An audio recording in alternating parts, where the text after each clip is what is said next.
In some ancient sacred traditions, menstrual blood was literally consumed, but only in very specific, highly ritualized, reverent contexts.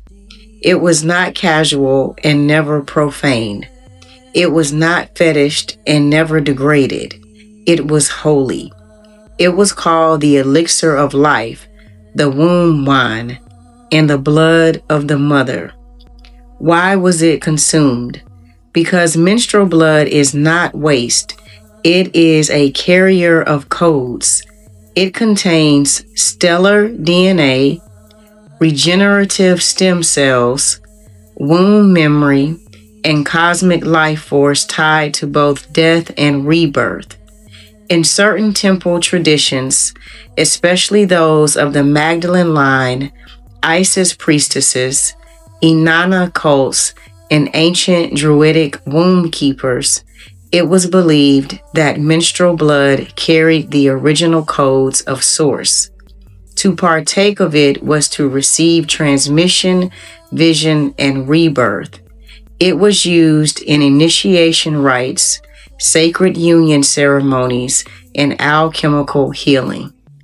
Only in very rare cases would menstrual blood be physically consumed. This was not widespread and not required.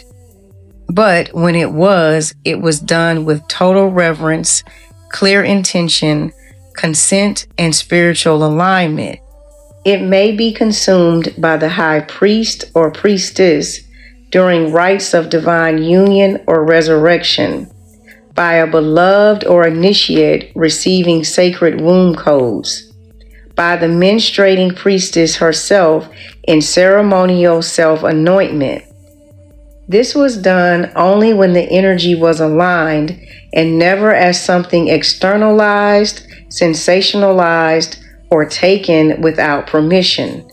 It was also used in other sacred ways.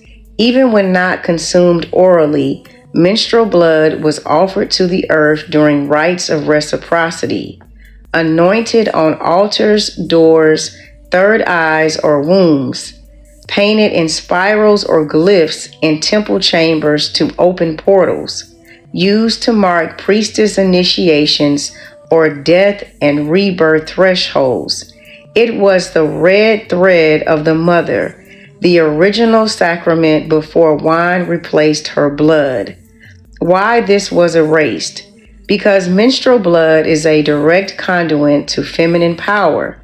So patriarchal systems, religious, medical, and social, had to declare it, in quotes, dirty, declare it, in quotes, unclean, hide or mock those who honored it, replace it with symbolic male blood in rituals like the wine of communion. This ensured no one would remember the womb as portal, and no one would realize her blood is holy. Ancient priestesses drank their own blood or offered it to those they loved in sacred devotion, not because they were savage, but because they were wise beyond comprehension. What the world called unclean, we once called God, and now remembrance is returning to help make it holy again.